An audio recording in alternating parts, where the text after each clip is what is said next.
नमस्कार, जनमार्ग न्यूज से स्नेजित कौर मुख्य समाचार के साथ। कस्बे में बीती देर रात कुछ बदमाशों ने एटीएम का लॉक तोड़ने का प्रयास किया, हालांकि वे इसमें सफल नहीं हो पाए। वारदात रात करीब 12 बजे से 3 बजे के बीच होने की जानकारी मिली है। एटीएम में बैंक की ओर से कोई सुरक्षाकर्मी तैनात नहीं किया हुआ है। ऐसे में आरोपी देर तक एटीएम तोड़ने की कोशिश करते रहे, लेकिन सफलता नहीं मिली। देर तक एटीएम नहीं टूटने पर वे मौके से चले गए। एटीएम तोड़ने का यह प्रयास कस्बे के अग्रसेन चौक स्थित एसबीआई एटीएम पर हुआ।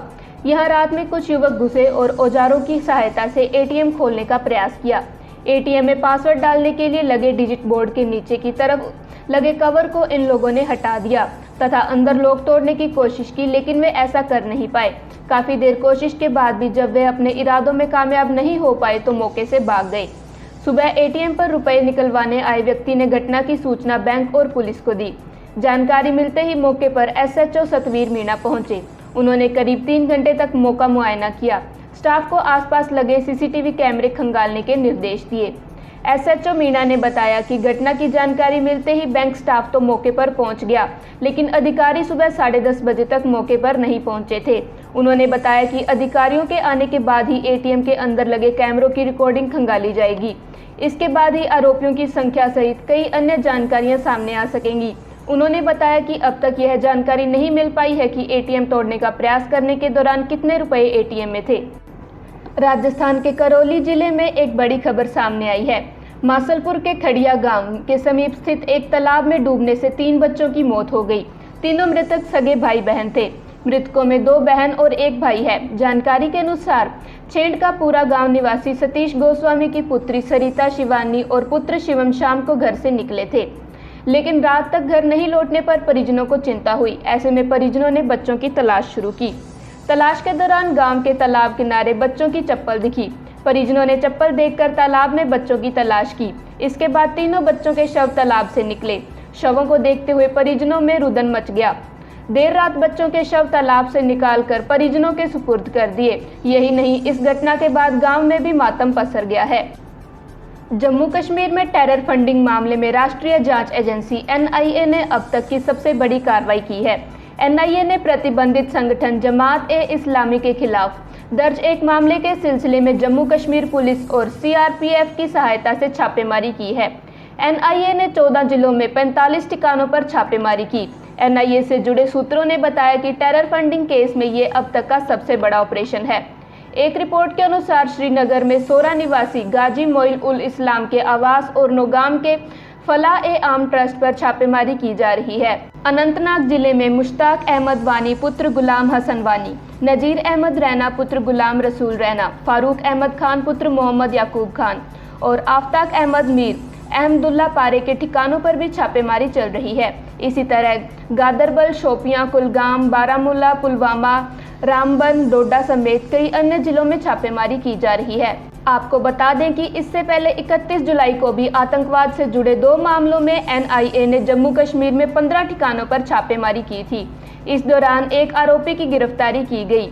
एनआईए ने आरोपी से डिजिटल उपकरण, mobile, hard disk, memory card, laptop, गोलियां के खोखे, प्लास्टिक फेस मास्क, हस्तलिखित जिहादी पर्चे तथा अन्य आपत्तिजनक सामग्री बरामद की थी। केंद्र सरकार ने 2019 में जमात-ए-इस्लामी संगठन पर 5 साल के लिए प्रतिबंध लगा दिया था। इसके बावजूद भी जम्मू कश्मीर में संगठन की गतिविधियां चल रही है। पड़ोसी मुल्क पाकिस्तान से इस संगठन को हर तरह से मदद मिल रही है। भाजपा के राष्ट्रीय महामंत्री और प्रदेश प्रभारी अरुण सिंह ने प्रदेश मुख्यालय में प्रेस कॉन्फ्रेंस को संबोधित करते हुए गहलोत सरकार की जन विरोधी नीतियों और कार्यशैली पर निशाना साधा है। उन्होंने कहा कि गहलोत सरकार को जनता की कोई चिंता नहीं है। राजस्थान की बहुत बड़ी विडंबना है कि यहाँ के मुख्यमंत्री अशोक गहलोत घर से निकलते ही नहीं है। इसके अलावा राज्य में मंत्रिमंडल विस्तार व पुनर्गठन में हो रही देरी के मामले में अरुण सिंह ने कहा कि गहलोत सरकार मंत्रिमंडल में बदलाव को लेकर देर करके अपने आप को बचाने की संजीवनी लेने की कोशिश कर रहे हैं। कांग्रेस सरकार में आपसी झगड़ों का खामियाजा प्रदेश की जनता को उठाना पड़ रहा है। इसके अलावा अरुण सिंह ने कहा कि गहलोत और सचिन के झगड़े को सुलझाने के लिए कभी कर्नाटक से डीके शिव कुमार आ रहे हैं तो कभी हरियाणा से कुमारी शैलजा आती हैं। उन्होंने कहा कि गहलोत और सचिन पायलट में अब मतभेद नहीं बल्कि मनभेद हो चुका है। अरुण सिंह ने कहा कि जो सरकार अपनी ही पार्टी के विधायकों को संतुष्ट नहीं कर सकती वो जनता की क्या सुध लेगी। यही वजह है कि सरकार ने यहाँ के प्रदेशवासियों को भगवान के भरोसे छोड़ रखा है। उन्होंने कहा कि गहलोत सरकार की नीयत ठीक नहीं है, जबकि नीतियों में भी खोट है। यही वजह है कि प्रदेश की सरकार से जनता ठगी हुई महसूस कर रही है। उन्होंने कहा कि राजस्थान भाजपा का समस्त कार्यकर्ता जनता के साथ मजबूती से खड़ा है। हमारा संघर्ष और ज्यादा होगा जो कांग्रेस सरकार को उखाड़ने का काम करेगी। संपूर्ण किसान कर्ज माफी, बेरोजगारी, लंबित भर्तियां, बिगड़ी हुई कानून व्यवस्था इत्यादि मुद्दों को लेकर आगामी दिनों में भाजपा प्रदेश में बड़े जन आंदोलन की तैयारी कर रही है। प्रदेश कांग्रेस अध्यक्ष व शिक्षा मंत्री गोविंद सिंह डोटासरा पर निशाना साधते हुए अरुण सिंह ने कहा कि डोटासरा अपने घर वालों को ही अंक दिला रहे हैं। यही वजह है कि प्रदेश का युवा अपने आप को ठगा हुआ महसूस कर रहा है। सिंह ने कहा कि सरकार अपने ही घर में रेवड़ी बांट रही है, जबकि बजरी माफिया और करप्शन के नाम पर लूट का खेल जारी है।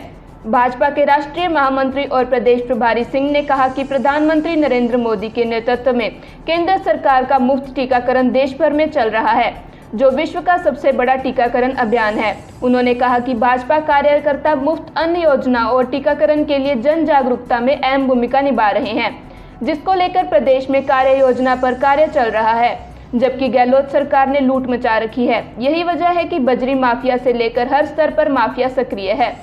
सबको लूटने की छूट दे रखी है, जितना लूट सके लूट लो। आपसी फूट में यह सरकार चल रही है। आज प्रदेश की जनता ठगी सी महसूस कर रही है, समय का इंतजार कर रही है।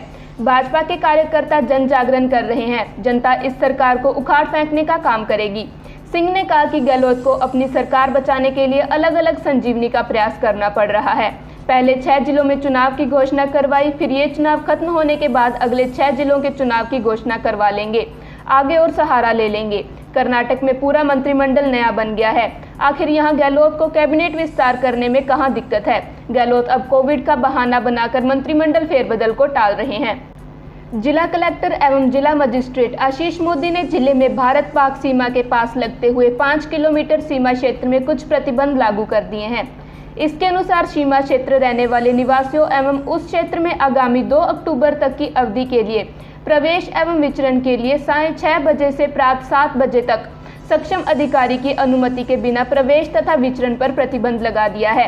आदेश के अनुसार जैसलमेर जिले से लगने वाली भारत पाक सीमा पर तस्करी, घुसपैठियों तथा असामाजिक तत्वों के अवैध प्रवेश एवं अन्य अवांछनीय गतिविधियों को दृष्टिगत रखते हुए एवं जिले में रहने वाली सीमावर्ती निवासियों के जनजीवन एवं लोक शांति के विशुद्ध होने के अंदेशों को ध्यान में रखते हुए यह कदम उठाया है। जिले में भारत पाक सीमा के पास लगती हुई 5 किलोमीटर क्षेत्र की सीमा में रहने वाले निवासियों एवं उस क्षेत्र में प्रवेश व विचरण करने वाले समस्त व्यक्तियों को यह सख्त चेतावनी देते हुए आदेशित किया गया है कि वे इस प्रतिबंधित क्षेत्र में निर्धारित अवधि तक सायं 6 बजे से प्रातः 7 बजे तक सक्षम अधिकारी की अनुमति के बिना गमनागमन एवं विचरण नहीं करें। इस आदेश के प्रभावशील होने पर कोई भी सक्षम अधिकारी इस आदेश की पालना के लिए कार्यवाही कर सकेगा तथा आदेश का उल्लंघन करने पर कार्रवाई होगी। यह आदेश आगामी 2 अक्टूबर 2021 तक प्रभावी रहेगा। धन्यवाद।